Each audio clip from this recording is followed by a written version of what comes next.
Allez, dépêche-toi de terminer. Vas-y, termine. Abhishek. Vas-y, mange, mon fils. Mais maman, et si j'avais disparu à la place d'Antara? Je t'interdis. Je t'interdis de dire ça. Pourquoi tu te perdrais? Maman ne te laisserait pas.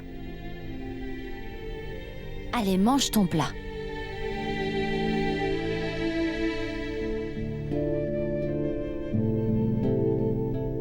Alors comment est-ce que tu as pu laisser Antara disparaître, maman?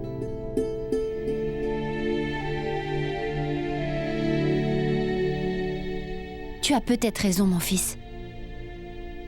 C'était de ma faute. Maman? Dis quand on est perdu, qui nous donne à manger? Je ne sais pas. C'est peut-être personne. Ça veut dire qu'Antara doit avoir vraiment très faim. J'espère que ce n'est pas le cas. Si Antara n'a rien mangé, je ne veux pas manger non plus, maman. Abhishek, arrête, reviens ici. Non, je mangerai quand Antara reviendra. Je m'en vais, moi. Abhishek. Abhishek!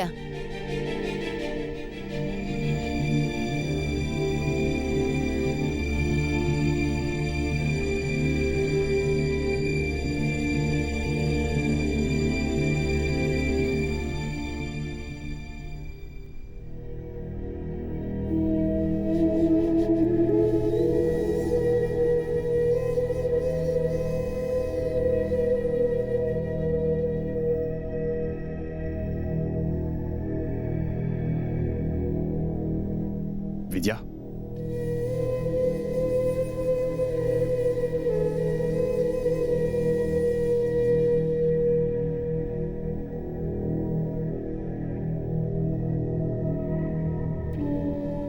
Vidya? Vikram! Depuis quand tu es là? Ça fait un moment que je suis là. Tu m'as pas remarqué. Viens, entre. J'ai donné à manger à Abhishek. Abhishek? Je viens juste de le voir partir. Vidya, dis-moi, que se passe-t-il? Je pensais juste à ce qu'Antara est en train de vivre. Et je me demande si elle a mangé ou pas. Vidya, qu'importe où elle est, elle ira bien. Et toi, comment tu vas? Comment je vais, Vikram? Super. Je vais vraiment très bien. Mais pourquoi tu parles ainsi, Vidya? C'est vrai ce qu'ils disent. Cela peut prendre toute une vie pour gagner la confiance de quelqu'un. Mais ça prend 1 seconde pour la perdre, et jamais on ne la retrouve. Vidya, ce n'est pas de ta faute et tu le sais parfaitement bien. Ça aurait pu arriver à une autre. Mais j'ai quand même une chose importante à te dire. Tu savais très bien qu'Antara est autiste. Et tu n'aurais jamais dû laisser cette pauvre fille toute seule. C'était juste 2 minutes, Vikram. Et j'étais revenue très vite. Je me souviens bien qu'à chaque fois que nous sommes dans une foule et qu'il y a une annonce que l'on a perdu un garçonnet de 6 ans, qu'il porte une chemise rouge et un jean, si quelqu'un le retrouve et le ramène à la consigne, je me disais toujours que les parents sont négligents. Ne savent-ils pas qu'il ne faut jamais lâcher la main d'un enfant dans une foule? Voilà qu'aujourd'hui... Vidya, tu devrais essayer de te reposer. Je me demande dans quel état cette pauvre enfant doit être. Et toi, tu me demandes d'aller me reposer? Non, ce n'est pas ce que je veux dire. Que dois-je faire maintenant, Vikram? J'étais tellement fière d'être une mère, responsable et infaillible dans mon devoir de mère. Mais j'ai échoué. Mais je ne suis pas négligente. Vidya, arrête et reprends-toi s'il te plaît. Et ne pleure pas. Ce n'est pas avec des larmes que tu la retrouveras. Reprends-toi, allez. Je t'en prie, essaie de te calmer.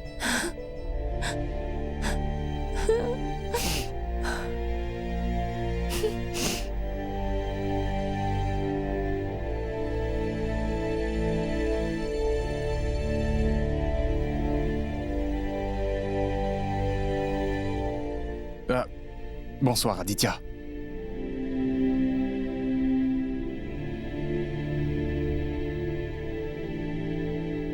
Dis-moi, est-ce que tu as eu des nouvelles?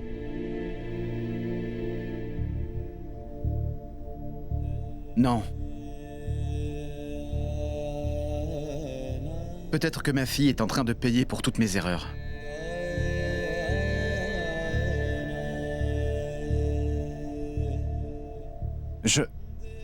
Je ne comprends pas.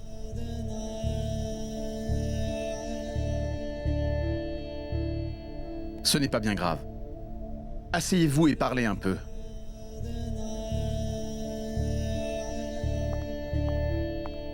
Aditya,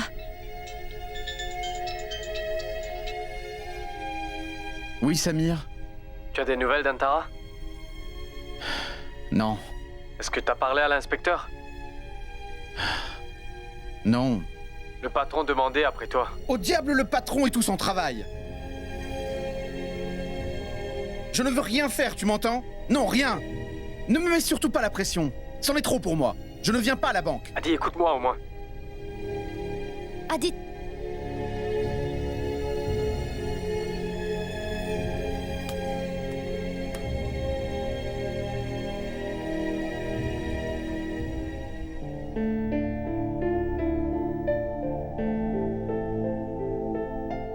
Écoute, je n'ai pas le droit de te le dire.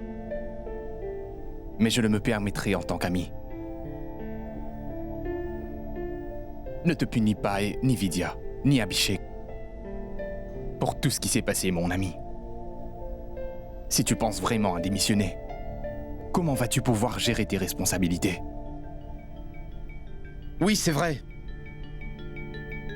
C'est vrai que tu n'as aucun droit de me dire quoi que ce soit sur ça. Vikram, ne t'immisce jamais plus dans mes affaires personnelles.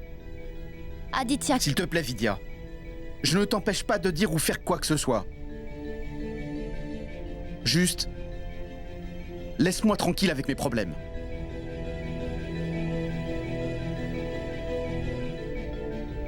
Aditya... Aditya, juste une minute. Aditya, je t'en prie, attends une minute. Ah... Vikram, désolé, Non, non. Je peux le comprendre. Aditya est sous pression. Mais je dois partir.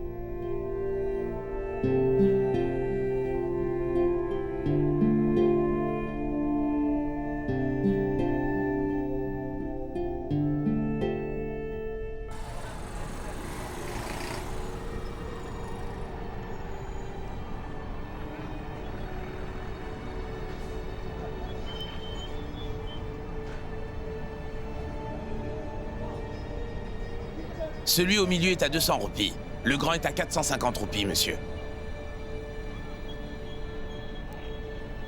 Eh, monsieur, vous allez acheter quelque chose ou pas? Sinon, partez d'ici, hein? Vous avez un problème, dites-moi. Où puis-je bien être? Où peut être un père dont la fille de 5 ans a disparu? Et je n'ai absolument aucune idée dans quelle direction la chercher. Je me demande où elle est et dans quel état elle se trouve. Et si je vais finir par la retrouver un jour ou pas? Combien de temps je vais la rechercher? Eh bien là, vous êtes au bon endroit. Puisque le Très-Haut porte secours à tous. Ayez la foi, et tout rentrera dans l'ordre. Vraiment, vous croyez? Tout est de sa faute. Il a déjà été si cruel envers cette petite fille. Et là, il nous a séparés. Moi, je suis le seul parent qui lui reste. S'il voulait vraiment arranger les choses, alors pourquoi aurait-il tout détruit? Monsieur, demandez donc au Très-Haut s'il a une réponse pour moi, allez! Vous semblez en colère avec le Très-Haut. C'est ainsi qu'il met à l'épreuve ses fidèles. Ne le sous-estimez pas. Sa grande bonté, acceptez sa grâce. Tout ira pour le mieux. Mais attendez, monsieur! Attendez, monsieur! Attendez, écoutez-moi! Qu'est-ce qu'il y a? Le Tout-Puissant vous a donné une réponse? Dites-moi une chose. Est-ce que votre fille a 5 ans? Et elle a des longs cheveux? Oui. Laurier, vous vu quelque part? Hein? Attendez. Juste une minute. Je vais vous montrer une photo d'elle, juste une minute. Ah. Où est-ce que c'est? Regardez. Regardez là. Regardez, là c'est elle. C'est elle, mon Antara. Est-ce que vous l'avez vue? Hein? Elle est venue ici? Hein? Monsieur, vous avez interrogé le ciel. Monsieur, eh bien voici votre réponse. Elle est venue à ma boutique hier. Et elle s'est évanouie dans mes bras. Et là, voyez-vous, elle est chez moi.